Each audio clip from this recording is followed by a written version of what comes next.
اومدین قسمت CIP اینجا بدون اینکه کوچکترین سطحی وایسین با خیال راحت میرین گیتتون رو دیگه بلیطاتون رو میگیرین و چمدوناتون هم میرین. دیگه هیچ مشکلی ندارین و کوچکترین اصرف وقتی ندارین. خوبیش اینه اون چمدوناتون از درد ماشین میگیرن میارن داخل، شما میرین بلیطاتون رو اینجا میگیرین و در نهایت میرید توی قسمت VIP. آقا ما عازم سفر شدیم به دبی برای نمایشگاه بیوتی بول که خودم خیلی ذوقشو دارم.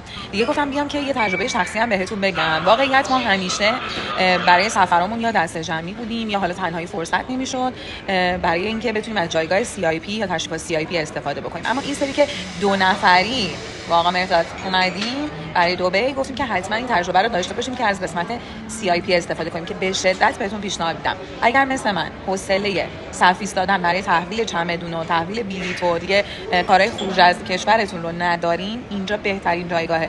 از درب ماشین چمدونتون رو تحویل میگیرن، خودشون میبرن، اولین نفر میایستین، کار خروجتون رو انجام میدین و خلاصه میایین داخل قسمت CIP.